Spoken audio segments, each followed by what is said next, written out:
नमस्कार दोस्तों, स्वागत है आपका आज की न्यूज में। दोस्तों 2020 से 2022 तक का समय हम सबका बहुत परेशानी भरा रहा और ये परेशानी केवल हम लोगों को ही नहीं हुई बल्कि उस समय सारी दुनिया लगभग रुक गई थी। हर ओर लॉकडाउन नजर आता था। कोरोना की वजह से विश्व के हालात आर्थिक रूप से बहुत खराब हो गए थे और लगभग सभी देश इस महामारी के लिए चाइना को दोषी मान रहे थे। अब वाइन की इस खबर का स्क्रीनशॉट देखिए।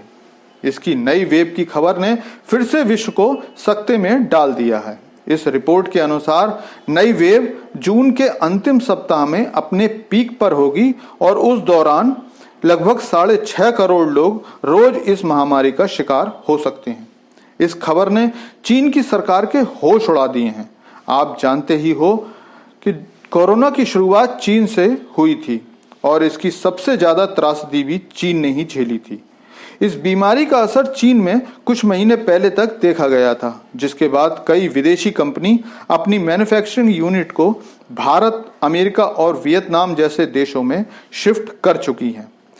एक्सपर्ट इस वेरिएंट का नाम XBB दे रहे हैं, जो ओमिक्रॉन का ही एक वेरिएंट है। हालांकि चीन की सरकार बहुत डरी हुई है और हमेशा की तरह इस वेव को भी छिपाने में लगी हुई है। लेकिन रिपोर्ट के अनुसार अप्रैल में लगभग 35 मिलियन केसेस रोज आ रहे हैं, जो बढ़कर जून तक 65 मिलियन होने की उम्मीद जताई जा रही है। सरकार ने इस XBB वेरिएंट के लिए वैक्सीन के लिए वेस्टबैक बायोफार्मा को अनुमति दे दी है। आप जानते ही हो, लगातार चीन की वैक्सीन पर सवाल उठते रहे हैं। हर एक वेरिएंट के लिए बनी चीन की कई वैक्सीन्स को विश्व के सभी देशों में कम इफेक्टिव बताया गया था और यहां तक कि यह भी कहा गया था कि वैक्सीन की एफिकेसी कई मामलों में 40% से भी कम थी। आपको याद होगा, पेंडेमिक के समय कई देशों ने चीन की वैक्सीन्स को लेने के लिए मना भी कर दिया था और हद तो तब हो गई जब कई देशों ने वैक्सीन आ जाने पर लगाने के लिए भी मना कर दिया था।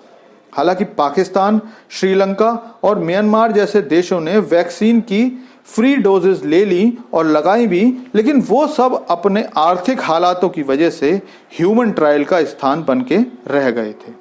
अब फिलहाल टेस्टिंग दोबारा शुरू हो गई है और चीन के ड्रग कंट्रोलर ने XBB वेरिएंट के लिए 2 नई वैक्सीन्स के लिए प्राथमिक अप्रूवल दे दिया है। इसके अलावा आने वाले समय में 3-4 दूसरी वैक्सीन्स को भी ऐसी इजाजत मिल सकती है।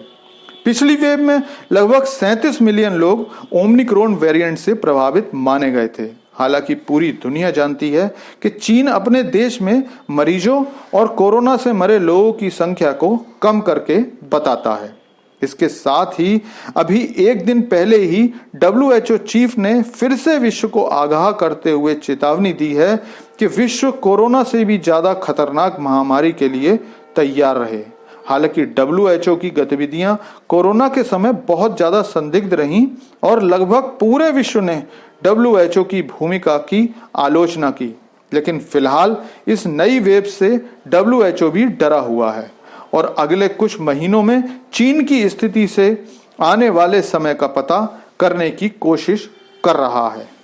दोस्तों, वीडियो देखने के लिए आपका बहुत बहुत धन्यवाद। साथ ही नए भाई बहन जो इस वीडियो को देख रहे हैं, उनसे रिक्वेस्ट करूंगा कि चैनल को सब्सक्राइब कर लीजिए, क्योंकि ऐसी ही वीडियो लगातार हम बनाते रहते हैं।